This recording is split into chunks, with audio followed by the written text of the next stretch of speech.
ഇന്നിവിടെ എന്തെങ്കിലും നടക്കും. താൻ എന്തൊക്കെയാ പറയുന്നത്? അപ്പൊ അളിയൻ കാര്യമൊന്നും അറിഞ്ഞില്ലേ? ഇല്ല. എന്നാൽ ഇനി ഞാനത് പറയാം, ആരും ഞെട്ടരുത്. നടൻ ധനുഷിനെതിരെ ആരോപണങ്ങളുമായി നയൻതാര. തന്റെ വിവാഹ ഡോക്യുമെന്ററിയിൽ 3 സെക്കൻഡ് സിനിമാ ദൃശ്യം ഉപയോഗിച്ചതിന് 10 കോടി ധനുഷ് ആവശ്യപ്പെട്ടു. 1.5 കോടിയാ? അതേടാ. എന്തൊക്കെയാണ് നടക്കുന്നേ? എന്തൊക്കെയാ? നാനും റൗഡിത എന്ന സിനിമയിലെ 3 സെക്കൻഡ് ദൃശ്യങ്ങൾ നീക്കാൻ 10 കോടി രൂപ ആവശ്യപ്പെട്ട് നിർമ്മാതാവായ ധനുഷ് വക്കീൽ നോട്ടീസ് അയച്ചുവെന്നും നയൻതാര പറഞ്ഞു. അയ്യോ, അത് കഷ്ടമല്ലേ? അതെ, കഷ്ടമാണ്. എന്റെ തോട്ടത്തിലെ റോസാച്ചെടി ഞാൻ വെള്ളമൊഴിച്ചു വളർത്തി. അതിൽ വിരിഞ്ഞ ആദ്യത്തെ പൂ എനിക്ക് സ്വന്തം, എനിക്ക് മാത്രം. ദൈവത്തിന്റെ കോടതിയിൽ ധനുഷ് ഉത്തരം പറയേണ്ടി വരുമെന്നും നയൻതാര. തന്നോടും വിഘ്നേഷിനോടും ധനുഷിന് പകയെന്നും നയൻതാര പറയുന്നു.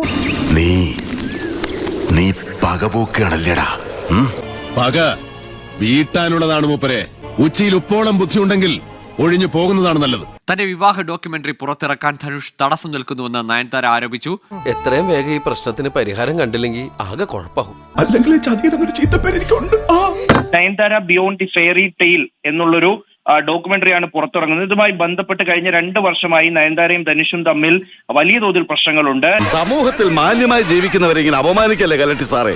എന്താ സമൂഹത്തിൽ ഈ ഡോക്യുമെന്ററിക്കായി ഞാനും റൗഡിത എന്നുള്ള ധനുഷ് നിർമ്മിച്ച ചിത്രത്തിന്റെ കുറച്ച് ദൃശ്യങ്ങൾ, കുറച്ച് ഫോട്ടോകൾ, ലൊക്കേഷൻ സ്റ്റില്ലുകളൊക്കെ ഉപയോഗിക്കുന്നുണ്ട് എന്ന് നേരത്തെ തന്നെ നയൻതാര വ്യക്തമാക്കിയിരുന്നു.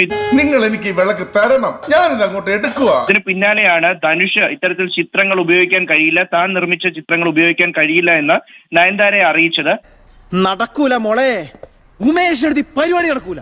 അതിനുശേഷം 2 വർഷമായി നിരന്തരം ധനുഷിനോട് ഈ ഒരു ചിത്രങ്ങൾ ഉൾപ്പെടുത്താൻ തന്നെ അനുവദിക്കണമെന്ന് നയൻതാര ആവശ്യപ്പെടുന്നുണ്ട്. പക്ഷെ അതിനൊന്നും ഈ നടൻ ധനുഷ് തയ്യാറായിരുന്നില്ല. അല്ല, ഒരു കച്ചവടമാകുമ്പോ നമ്മുടെ ഭാഗത്തുനിന്ന് ഒരു വിട്ടുവീഴ്ച വേണ്ടേ?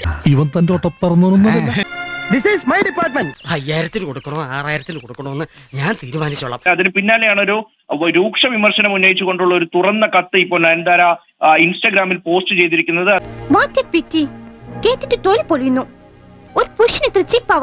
പ്രധാനപ്പെട്ട ആരോപണങ്ങൾ ധനുഷിന് തന്നോടും ഭർത്താവിനോടും അടങ്ങാത്ത പകയാണ്. ഈ പക കൊണ്ടാണ് തന്റെ ഡോക്യുമെന്ററി പുറത്തിറക്കാൻ തടസ്സം നിൽക്കുന്നത്. ഞാൻ ഗീതുവിനെ കുറ്റം പറയൂ. നമ്മൾ സ്ത്രീകൾ ഇത്രയൊക്കെ പീഡനം സഹിച്ച് അടിമകളെ പോലെ കഴിയേണ്ട കാര്യമുണ്ടോ? പുരുഷന്മാർക്ക് എന്താ കൊമ്പുണ്ടോ? 3 സെക്കൻഡ് മാത്രം ദൈർഘ്യമുള്ള സോഷ്യൽ മീഡിയകളിലൊക്കെ വ്യാപകമായി കോപ്പിറൈറ്റ് ഇഷ്യൂസ് ഒന്നും ക്ലെയിം ചെയ്യാതെ തന്നെ ഇപ്പോൾ പ്രചരിക്കുന്ന ചില ദൃശ്യങ്ങൾ മാത്രമാണ് താൻ തന്റെ ഈ ഡോക്യുമെന്ററിയുടെ ട്രെയിലറിലായിട്ട് ഉപയോഗിച്ചിരിക്കുന്നത്. ഞാൻ വേറെ ഒന്നും ചെയ്തില്ല, ഇത്രേ ചെയ്തുള്ളൂ.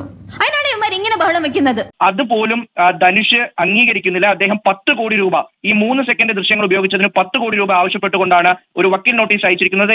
അയ്യോ, എന്റെ കൈ തരിക്കുന്നു.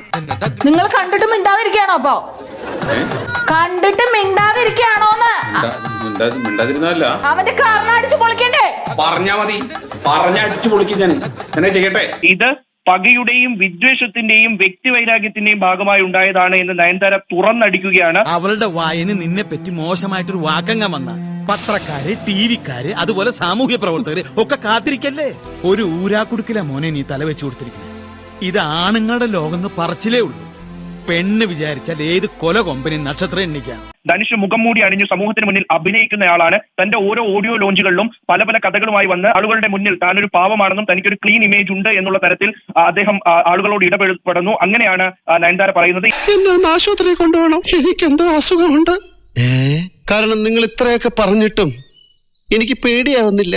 വീട്ടിലൊരു മുഖവും സമൂഹത്തിൽ മറ്റൊരു മുഖവുമായി നടക്കുന്ന ഇത്തരം മാന്യന്മാരുടെ മുഖം മൂടി വലിച്ചു കീറുകയാണ് വേണ്ടത്. മര്യാദയ്ക്ക് സ്വന്തം കാര്യം നോക്കി ജീവിച്ചു.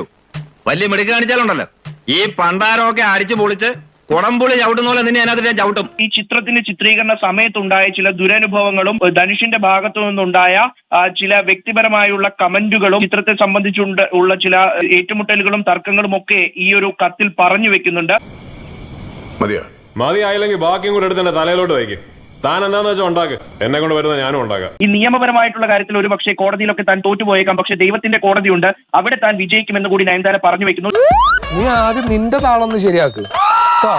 നീ എന്നെ പഠിപ്പിക്കണ്ട. ഒരുവിധം താളൊക്കെ കഴിഞ്ഞിട്ട് തന്നെയാണ് ഞാൻ അവിടെ നിൽക്കുന്നത്. ദീപസ്തംഭം മഹാശ്ചര്യം നമുക്കും കിട്ടണം. ഇനി എന്തൊക്കെ കാണേണ്ടി വരും എന്റെ ഈശ്വരാ.